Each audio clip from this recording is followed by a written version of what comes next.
My first exam at university, I'm pretty sure was a multiple choice exam, which is good because it's not that different to high school. So multiple choice exams are, quite approachable in terms of university assignments.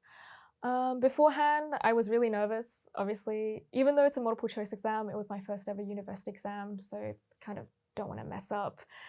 Um, During the exam, I'm someone who tends to be very focused. So whenever I'm in an exam, that's the only thing I can think about. My mind does not wander at all. And definitely after your first university exam, you'll feel a deep sense of relief. My exam experience has changed since first year just by the different types of exams I've had to do. So during my first year, I had a lot of multiple choice exams, which is good because I guess they were kind of just easing us into the university exam environment. But throughout my degree, I've had to do things like short answer exams. I've had to do exams where I've had to write like 5 short essay responses, which is pretty fun to study for. And then I've also had to do exams where there's like a time limit, but the time limit is like it opens on Monday and then you have until Thursday to finish it or things like that. So there are lots of different types of exams at university, and it's just all about seeing how you study best in order to fulfill each of them. So back in first year, the way I prepared for my exams was I had all of my notes online in like Google Docs or Word document, any kind of file processing app like that. And I would just read it over and then try to memorize them, which is a good strategy, I guess. But I think a more effective strategy, and what I've started to do now that I'm in my third year of university, is actually writing like my own practice questions, like mock questions to an exam, and then answering them myself. I found that to be really helpful because sometimes you even guess the question that's in the exam, which is really great. So exams for my course for both economics and computer science do differ. For economics, I might be having a midterm exam, which is an exam in the middle of the term, and that usually is around 35%. And then we have a final exam, which usually is always 50%. And then for computer science, it's sometimes the same. We're maybe having 3 exams throughout the term, 1 exam in the middle of the term, but almost always there's an exam at the end that will always be either worth 40 or 50%. And it does depend on the course, if there's group work, but usually that's the case.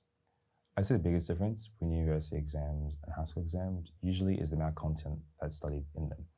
In high school exams, it depends on the course, obviously, but most exams were specific to the content that you're learning in that term, and it was in small portions. Whereas university exams, the content that we're having is covering numerous amounts of different areas and topics, and it's quite broad. And they're trying to fit all of that in one exam. So the questions they're asking aren't as specific to the content. It's more how can you utilize all that content and show your knowledge. So time management during an exam is a very important skill that I've tried my best to learn throughout the years. I'd say utilizing it in an exam looks like approaching questions, understanding how much time you have, but looking at the amount of marks a question is worth and allocating the amount of time according to that. When I didn't do that was in my first year, when I had a 5-mark question I'm spending 20 minutes on, and then I get to the 20-mark question and I've only got 10 minutes. And there were times like that where I realized, okay, if I had not spent so long on multiple choice, maybe I could have done a much better essay towards the end. And these are skills that you're also learning and needing to use in high school as well. So it's adapting those skills of managing time in exams, such as in HSC, and using those very same skills, adapting them for university. One academic tip would be to study in small proportions. Instead of trying to study an entire subject a few days before, throughout the term, study in proportions in preparation for the exam. So reviewing your notes from the previous week and reviewing your notes for that week. And if you repeat that each and every week, you'll get to a point when you're at your week before the exam and the content that you need to know for the exam is already in your head. So those days before, you're just revising that content that you already got in your head. The exams for commerce and for law are very, very different. Sometimes in your commerce courses, you won't even have an exam, which I love. But when you do, they're weighted about 30, 40%.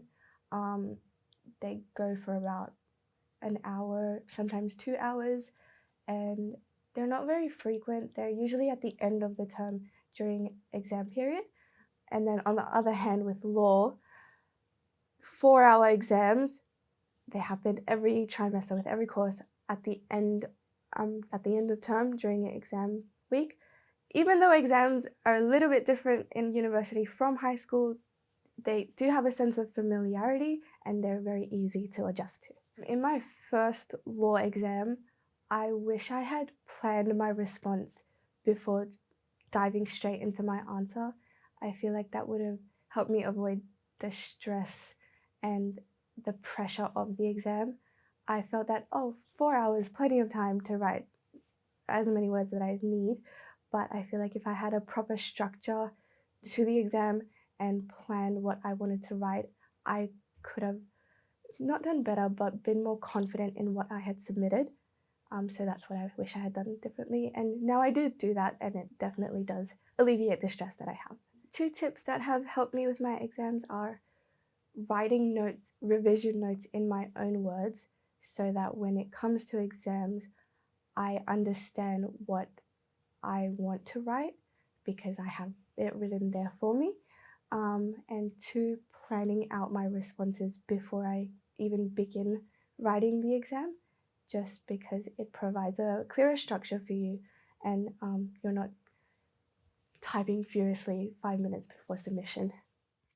So for my first 2 years, a lot of the exams were online and essentially open book, which was really nice, but they are now going towards the in-person model again.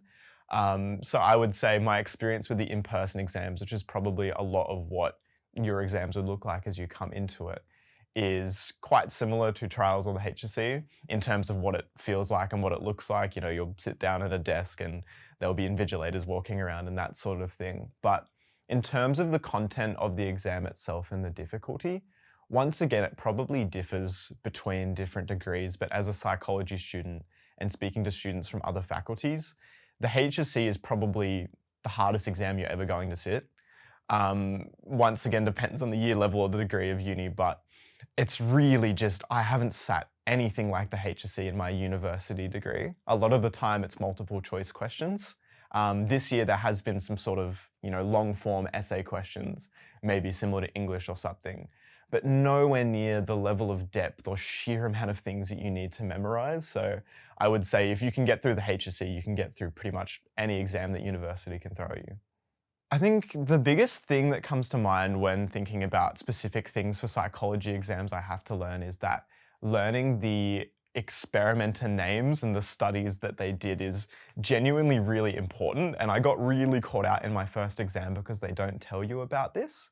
You might be reading a study by Smith and Johnson or someone who did an experiment on these people and X and Y happened, and you might learn the concepts behind it. But in my first exam, I never thought to think about, who actually did that experiment or that sort of thing. And they will specifically ask you in the exam, in the paper covered by Smith and Johnson, what did they find and that sort of thing. So that really caught me out because I hadn't even thought to encode who had done the experiment. My 2 biggest current exam strategies, one of them's more practical and one of them's more mental. On the practical side of things, in my 3rd year of my psychology degree, they do start giving you essay questions, very similar to how a HSC exam might be structured. So they give you 2 hours and 15 minutes reading time, but you are allowed to write in that reading time. And I will often spend that first 15 minutes reading through the question and just structuring my response. I won't write a single word in the response box, just really working through it and saying, okay, what are the key points that I want to touch on? Just writing down big key dot points on scrap paper, and maybe I need to reorganize this or reorganize that. So I spend the first 15 minutes just structuring things before I even get a word down on the page, and I've found that really helpful. In terms of the mental side of things, I think the biggest thing is not trying to, in a really panic state, reading through all of your notes even the night before or the morning of the exam, because I always just tell myself, okay, at this point, I've remembered all that I can. Me reading through my notes one more time 10 minutes beforehand is not realistically going to change how I'm going to do in that exam. And before my ancient history HSC exam, my ancient history teacher just said, you're always going to remember more than you think you will in the exam. And that's a piece of advice I've kept with me all through the HSC and all through my uni exams, and it's always done me really well.